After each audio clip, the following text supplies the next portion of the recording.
그럼에도 불구하고 현재로서는 난소암, 특히나 진행성 상피성 난소암은 완치가 가능합니다. 이런 완치를 위해서는 네 가지 필수 치료가 중요하다라고 되어 있는데요.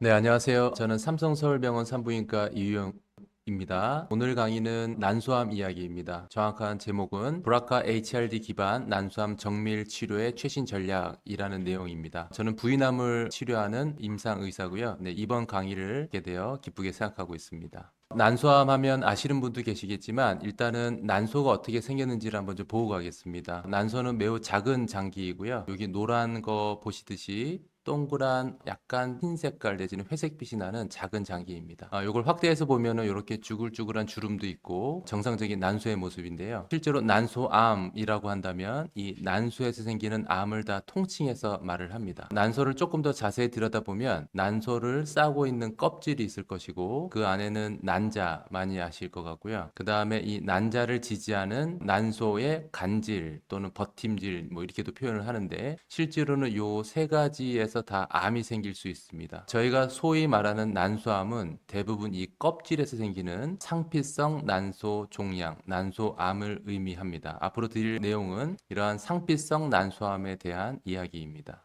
난소암은 얼마나 자주 발생할까요? 네, 2024년 발표된 기준으로 의하면 약 3,000명이 한 해 발생한다고 되어 있습니다. 약 인구 10만 명당 12명 정도가 매년 발생하는 정도의 숫자입니다. 네, 어떻게 보면은 아주 흔하진 않지만 또 그렇다고 아주 드문 질환도 아닌 것이 난소암입니다. 이 1년에 3,000명 정도 발생하는 발병률은 과거로부터 서서히 증가한 숫자이고 현재도 아주 큰 폭은 아니지만 매년 조금씩 새롭게 더 많은 난소암 환자분들이 발생하고 있습니다. 가장 중요한 슬라이드 중에 하나일 것 같습니다. 네, 난소암의 가장 큰 특징은 난소암은 난소 표면에 생겨서 암이 생기고 증상 없이 여기저기 파종이 되어 매우 진행된 암으로 발견이 됩니다. 그러니까 1년에 한 3,000명 정도 이 암 환자분들이 발생된다고 말씀드렸는데요. 실제로 진행성 난소암으로 발병되는 환자분들이 전체의 한 3분의 2 정도 돼서 그 3,000명 중에 2,000명 이상은 실제로는 3기 또는 4기에 진행된 난소암으로 발견이 됩니다. 그만큼 치료가 어렵기도 하다는 얘기가 될 것 같습니다.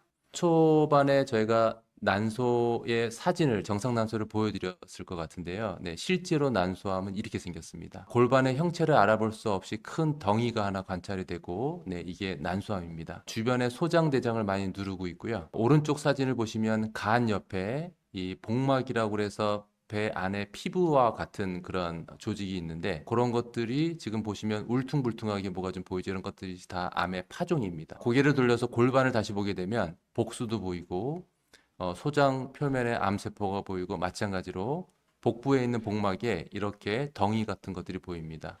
아주 난소암, 특히나 이 진행성 난소암의 아주 전형적인 모습입니다. 난소암은 왜 조기 진단이 어려울까요? 과거에 저희는 난소암은 통상적인 암의 진행 방식을 따른다라고 추정은 했었습니다. 통상적인 암의 진행 방식은 자 보시면 인체 모형이 있고 오른쪽 밑에 노란색 점이 하나 있고 요거를 암으로 저희가 추정해 보겠습니다. 난소의 위치이기도 한데요.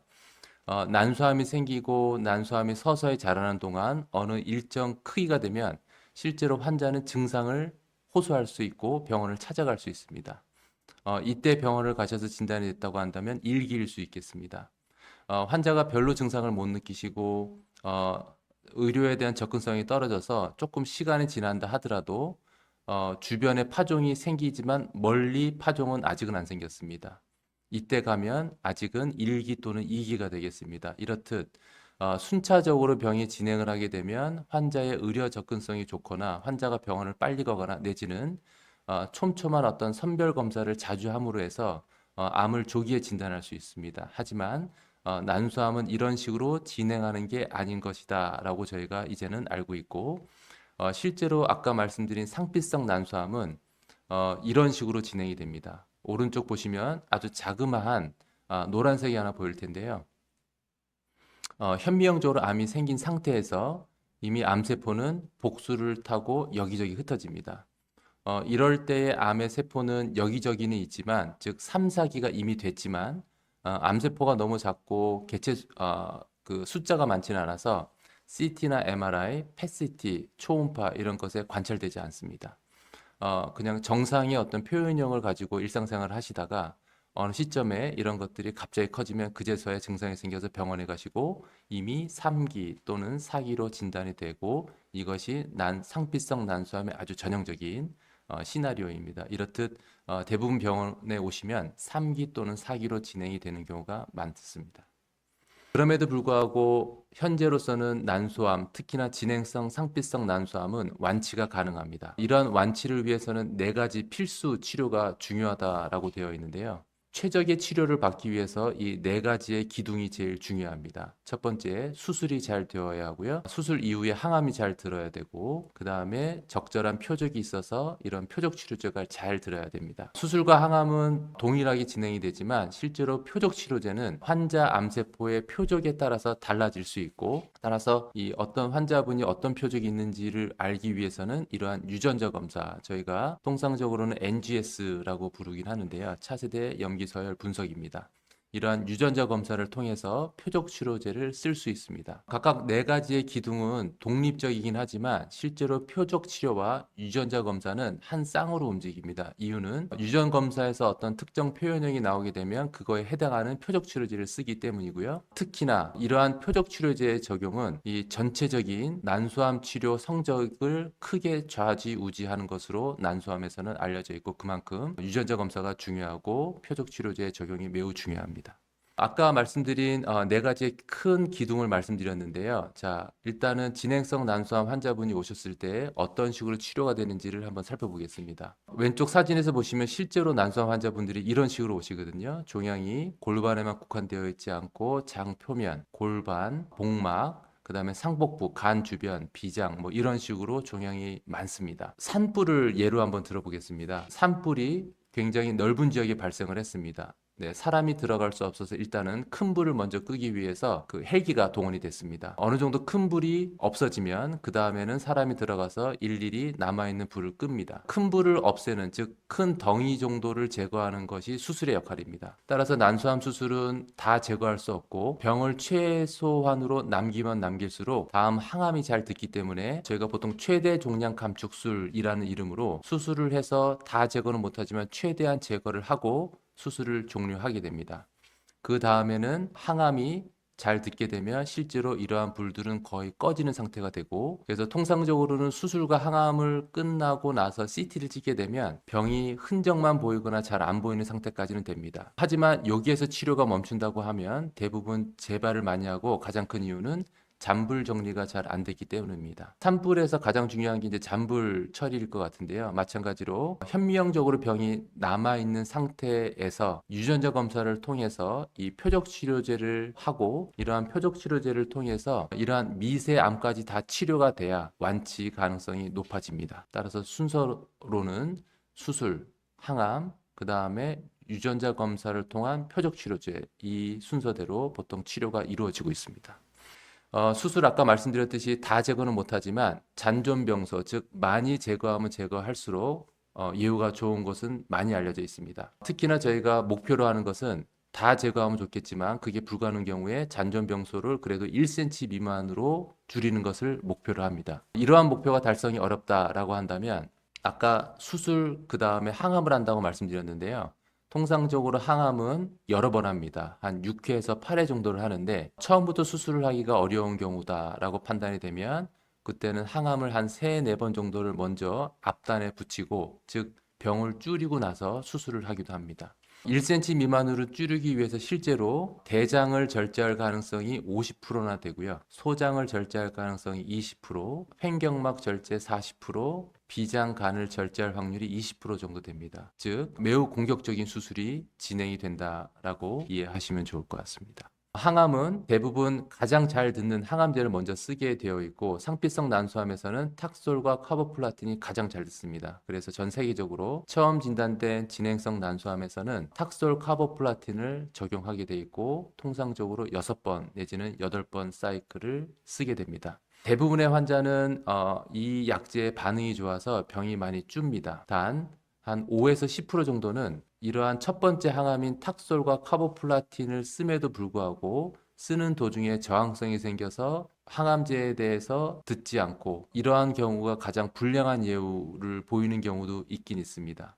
하지만 확률적으로 많지 않고 대부분은 수술하고 나서 남은 잔존병소를 탁솔과 카보플라틴을 쓰게 되면 병이 많이 줄게 됩니다. 그 이후에는 마찬가지로 아까 말씀드린 대로 잔불 정리가 매우 필요하기 때문에 표적 치료제가 그 다음에 시행이 됩니다. 표적 치료제를 조금 더 자세하게 설명을 좀 드리고자 이 슬라이드를 준비를 했는데요. 표적 치료제는 즉 어떤 표적이 있고 그것과 매칭이 되는 치료제입니다. 따라서 같은 난소암이라 하더라도 표적이 다 다르기 때문에 이거를 정밀하게 치료한다라고 해서 정밀 치료라고 불리기도 합니다. 자물쇠를 여는 방법을 생각을 해보면 표적 치료제는 그 표적에 맞는, 즉 열쇠 구멍에 맞는 정확한 열쇠를 찾는 것과 똑같습니다. 단순히 열쇠를 물리적으로 이렇게 제거하는 이런 것보다는 훨씬 주변 손상이 적고 이 열쇠를 열 수 있기 때문에 의미는 이러한 표적 치료제는 기존의 세포 독성 항암제보다 부작용도 적고 치료 효과도 높습니다. 어떻게 보면 가장 이상적인 치료가 될 텐데요. 이러한 열쇠 구멍이 어떤 열쇠 구멍인지를 보는 게 바로 유전자 검사가 되겠습니다. 난소암 치료에 있어서 유전자 검사의 가장 중요한 유전자는 BRCA 또는 브라카라고도 읽는 이러한 유전자. 그 다음에 이 HRD라는 검사가 있는데 이 개념은 다음 슬라이드에서 설명을 드리겠습니다.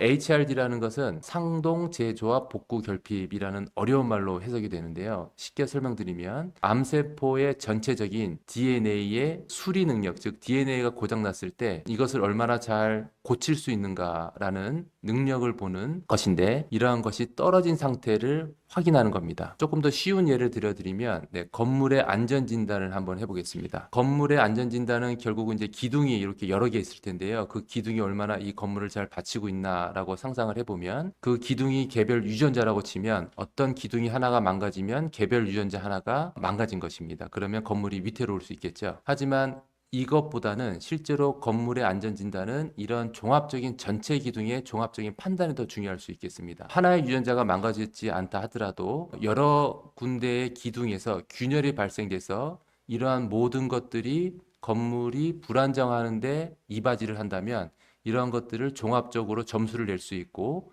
그 종합적 점수에 따라서 건물 안전진단을 할 수 있습니다.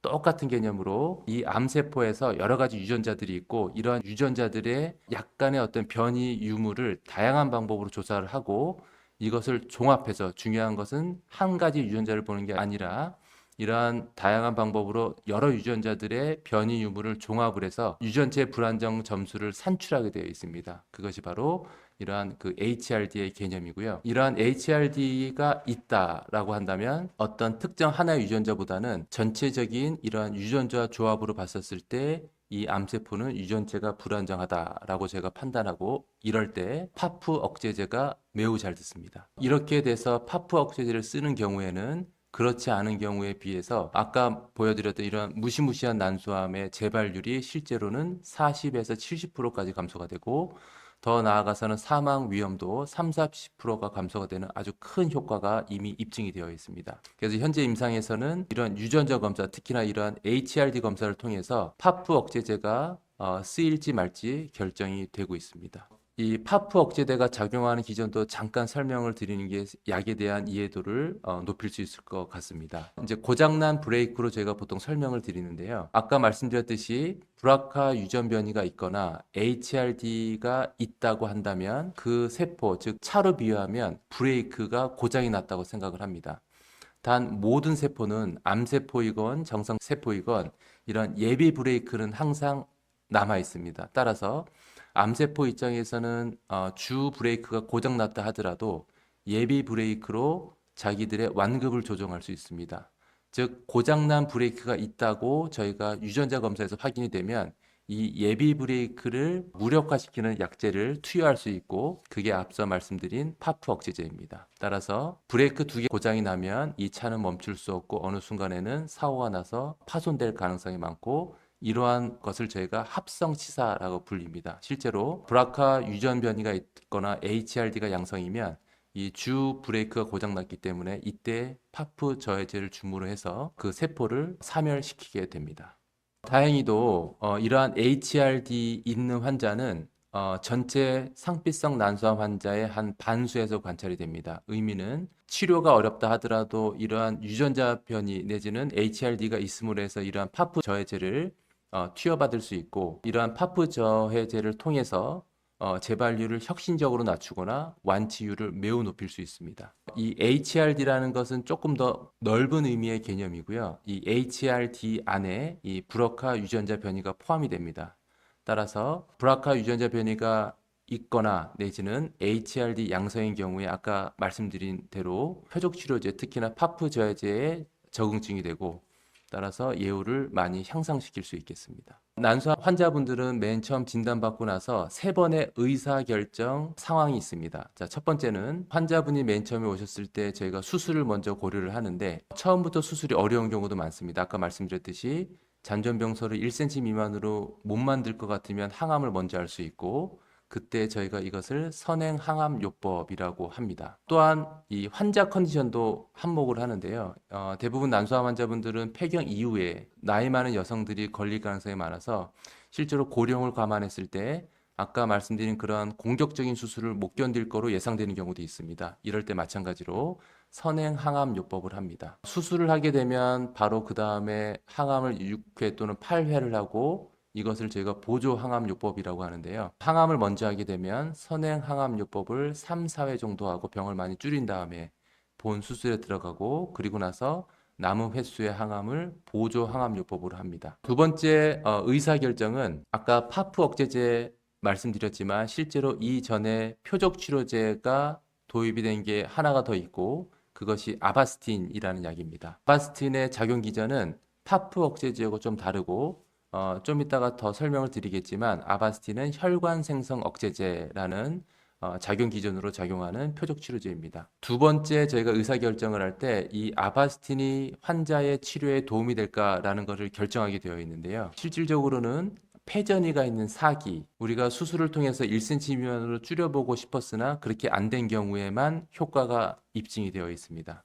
따라서 수술과 항암이 다 끝나는 상태, 항암 중에 이 환자가 폐전이가 처음부터 있었거나 수술하고 나서 잔존병소가 1cm 이상이 되면 그때는 저희가 아바스틴을 씁니다.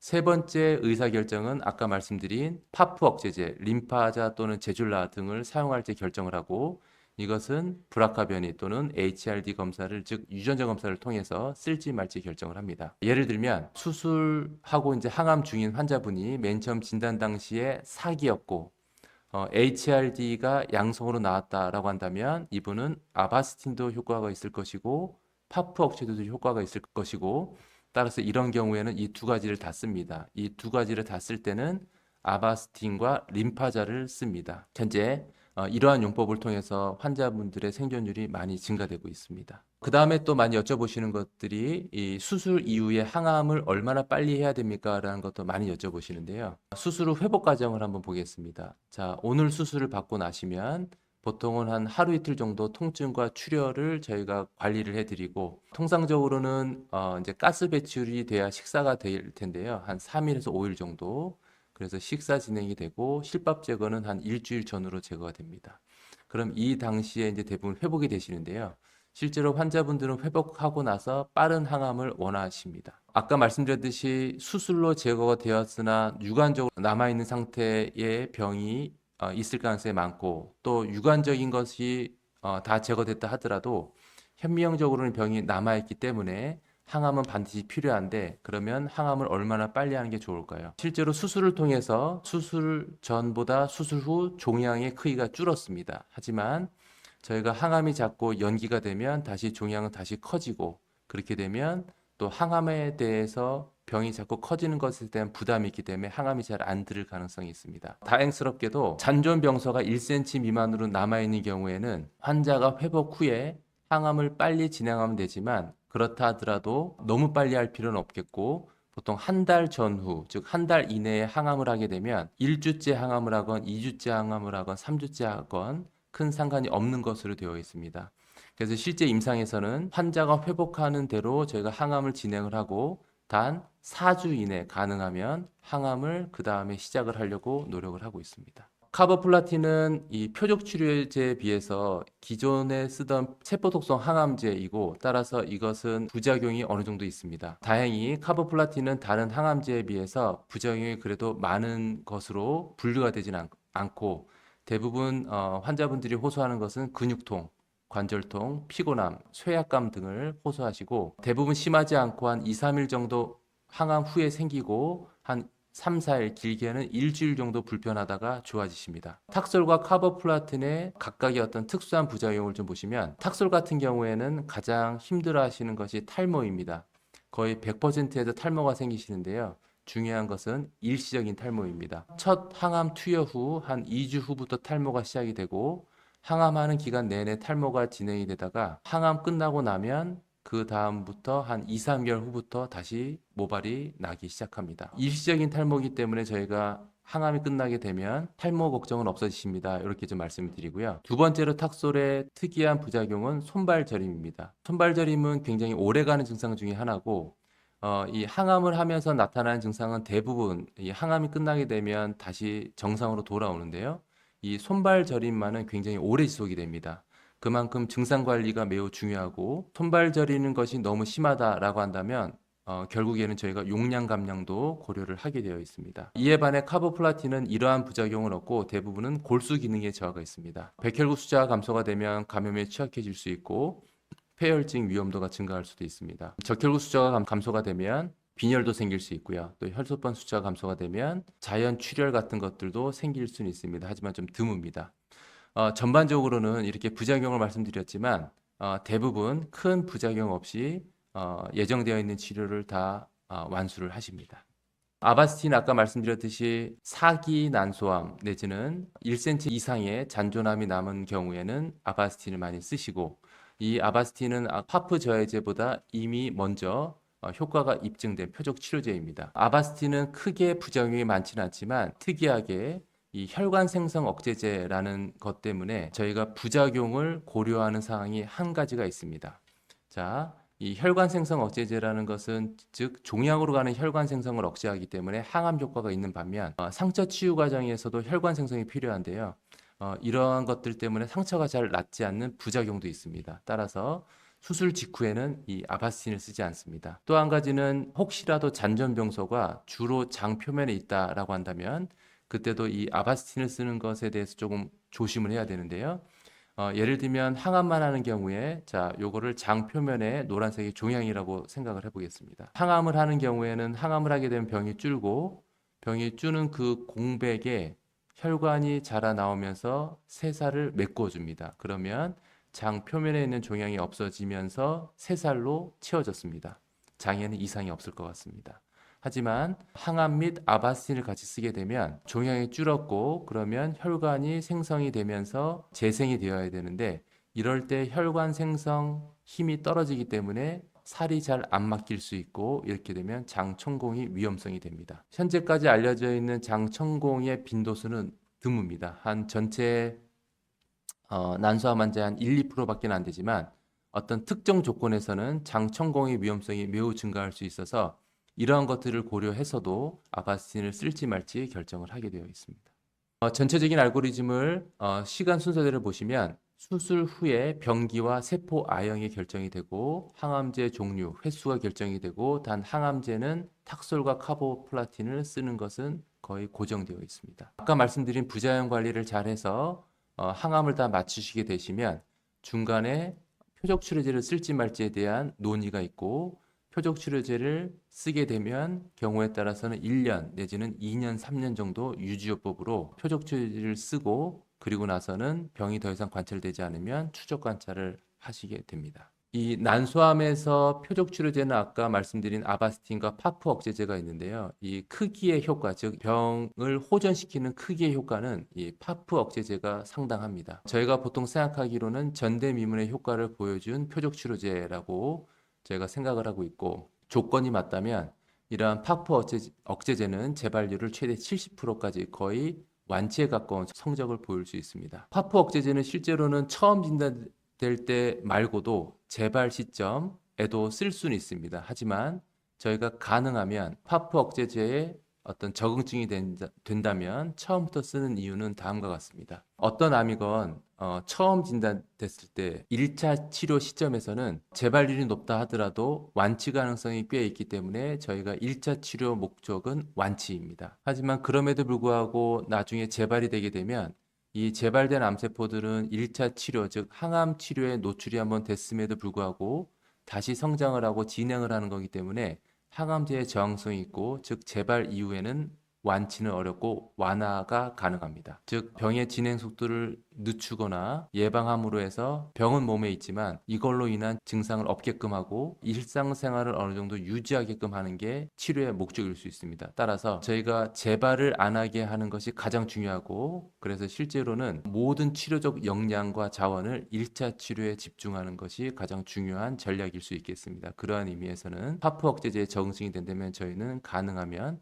1차 치료 시점에서 씁니다. 마지막으로 이 파프 억제제를 쓰다가 주변에 중간에 재발하는 경우에 있어서 기존의 세포 독성과 다르게 재발 패턴을 보인다는 결과도 많습니다. 통상적으로 항암 치료를 하다가 재발을 하게 되면 그 재발한 거 자체만으로 이 항암제가 안 듣기 때문에 항암제를 중단하고 다른 약으로 갈아타게 됩니다. 하지만 이러한 표적 치료제, 특히나 이러한 파프 억제제를 쓰다가 재발하는 경우에는 통상적으로 다는 아니지만 일부의 환자에 있어서는 재발이 몇 군데 안 되고, 즉 한 5군데 미만으로 소량 재발을 하고, 그 소량 재발하는 것은 파프 억제제를 유지하면서 방사선 내지는 수술을 통한 국소 치료를 통해서 재발된 부위만 제거를 했을 때 그 이후에 약을 바꾸지 않고 파프를 유지하고 나서 완치가 되는 경우를 종종 봅니다.